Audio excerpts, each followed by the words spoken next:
তারা হয়তো এই হাদিস জানে না, আল্লাহ পাক ওদের কানের মধ্যে আমার এই হাদিসগুলো পৌঁছে দেন। আমিন। নবী সাল্লাল্লাহু আলাইহি ওয়াসাল্লাম বলেছেন, আমি মেরাজের রাতে যখন গিয়েছি তখন এক শ্রেণীর মানুষকে দেখেছি, ওদেরকে শাস্তি দেওয়া হচ্ছে। কি শাস্তি? জাহান্নামীদের রক্ত এবং পুজ ওদেরকে খেতে দেওয়া হচ্ছে। জিবরাইল আলাইহিস সালামকে জিজ্ঞাসা করা হলো যে এরা কারা?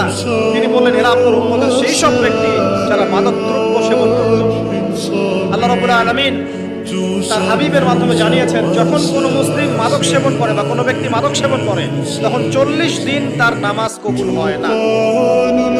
এরপর যদি সে তওবা করে তাহলে আল্লাহ পাক তার তওবা কবুল করবেন। যদি সে আবারও মাদক খায় তওবা করার পর আবার 40 দিন তার নামাজ কবুল হবে না। যদি সে আবার তওবা করে আল্লাহ পাক আবার তাকে মাফ করবেন। যদি সে আবারও মাদক খায় আবার 40 দিন তার নামাজ কবুল হবে না। তারপর যদি আবার তওবা করে আবার আল্লাহ তাকে মাফ করবেন।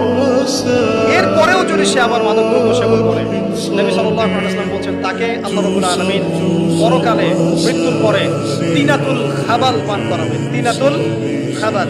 জিজ্ঞাসা করা হলো, ইয়া রাসূলুল্লাহ, তিনাতুল খাবাল কি জিনিস? নবী সাল্লাল্লাহু আলাইহি ওয়াসাল্লাম উত্তর দিচ্ছেন, এটা হচ্ছে জাহান্নামীদের রক্ত, মাংস, এগুলো পুড়ে পচে যে রসটা বের হবে, এটা হচ্ছে তিনাতুল খাবাল।